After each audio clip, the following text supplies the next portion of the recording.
Hi Taurus, welcome to your week ahead tarot with me, Raphael from Radiant Reality. It's an absolute pleasure to have you. Thank you so much for being here. Thank you so much for joining me. If you haven't already, please don't forget to like, share, and if you should so choose and it resonates, hit that subscribe button. If you are already a continued subby, you know I love you for it. With that said, if you would like to book a personal reading with me, you can do so on the website address below. And before we start, as always, I would like to bless all of my decks of cards with all forms of love, light, peace, prosperity, and abundance. And I pray that the messages that come through are ultimately clear and concise, and they help you on your path to your highest vibrational good. So, with that said, this is like the second week in a row, I think, Taurus, where you had a card that kind of represents you. Now, this week you have the Empress as your key to the week. She's infusing everything with beauty, with harmony, with abundance. Now, the beauty of this, right, is it basically says, what is it that you want to create? What is it that you are ready, willing, and able to move ahead with? Where is it that you are ready to put energy into something?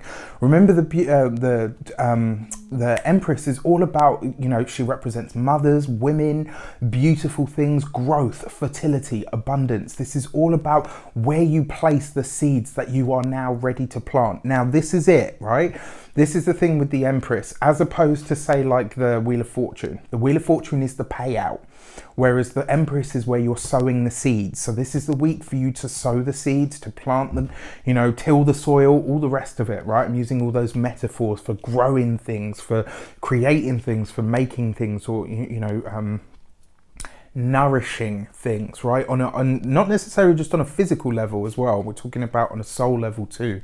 So what is it that you are ready to nourish? And she's going to show you, right? Because she's shining on all of these sectors. So let's see how this comes up. For your actions and options this week, you have the King of Swords. So something about your career, right? This week it looks like you are sowing amazing seeds for your career, for your personal abundance, for how you show up in the world, and what your work life, what your career is saying about you.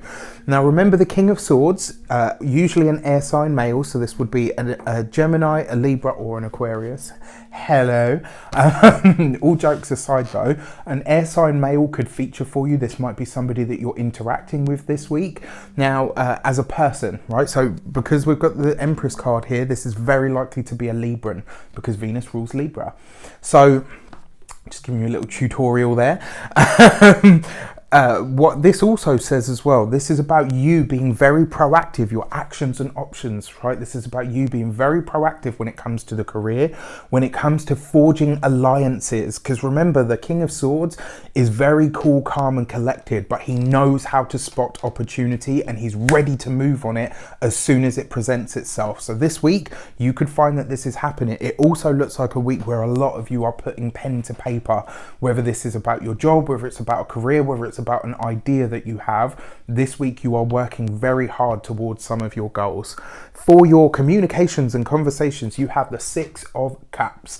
Beautiful card for communications and conversations, because it means that you are connecting with people, right? We talked about that there.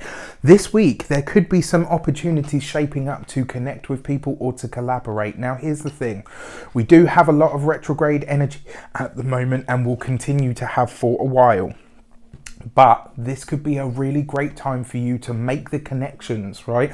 To reach out to people. That's really interesting, because I've got a friend at the moment who's a Taurus who is doing this exactly, which means she's beautifully aligned at this moment in time. So if this is you, right, when it comes to your communication, put the feelers out.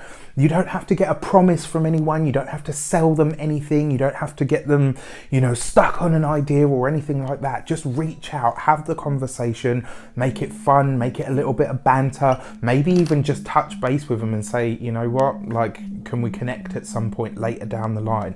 This is just, it's just the handshake this week, right? That's all you're working on, is literally just the hi, how you doing, and you leave it from there, because you will know that from there on in, sorry, our neighbours are continually doing construction and it's starting to stress me out. The other thing with the Six of Cups as well, this is about you talking about your ideas. Now, they are just ideas at the moment, but like we said, you are growing things, you're sowing the seeds, right? You're laying those fertile foundations for what comes next. For your money and materials, you have the World Tree, or the World card.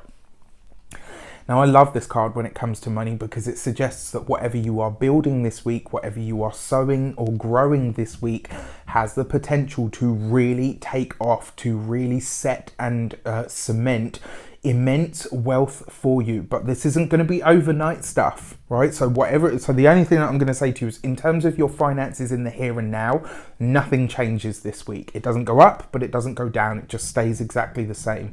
However, when it comes to your longer term plans or the things that you're setting into motion this week, your money, right? This is about you setting something up that is really going to become very fruitful for you in the future. Big success tends to follow the World card because it's something that you've done slowly, surely and methodically, and something that you have really done the work on. When it comes to your physical health, I'm going to be really honest with you. I feel like this week you could probably end up overindulging on food or some sort of, whatever your vice is. And the reason being is because you're so busy mentally, maybe even physically, you're running here, there and everywhere. And so you're just kind of eating on the go. So you might kind of take a seat and be like, actually, you know what? I haven't managed to have like a proper meal in the last week. So it's just something for you to consider or to think about. When it comes to the home looks good. I'm not seeing any issues there at all. If anything, I'm just seeing, again, more longer term plans, maybe longer term plans for some sort of construction. For a select few of you, it does look like you are planning a move, but this isn't going to be something that's happening anytime soon. This is you really starting to look at the map of the world and say to yourself, do you know what, where do I actually see myself settling for the rest of my life? For your love and relations, you have the Strength card. This is beautiful because for those of you that are partnered, it looks like a realignment process, right? It looks like you guys are getting back to fixing or taking time out for your relationship, to be present with each other, for each other, to have each other's backs. Not to say that you haven't had that up until now, but it just looks like you're giving more time and energy to dedicating to that. And also with the Strength card, you're making it a priority. You're making you and your partner or you and your family more of a priority. For those of you that are single, this looks really nice. And it does suggest that this week you could be interacting with somebody or meeting somebody, because the pubs and the restaurants and the hotels are open as of the 4th of July here in the UK. So it does look like a lot of people a lot of you Taurians could be meeting someone this week. However, let's narrow it down so that you don't just go, maybe that will be the thing that you overindulge in. But what it looks like the person that you're connecting with is somebody that's either very official, somebody that's got a very good job, somebody that's very well established in and of themselves. Now, this person is likely to be your age or older than you. And the thing that you need to know about them more than anything else, this is somebody that may be older in years, but is still very young at heart. And that is a winning combination as far as I'm concerned. All right, anyway, with that said, I wish you an abundance of all of that good stuff. Have a fantastic week. Let me know in the comments how it shapes up. Take care, and I'll see you soon.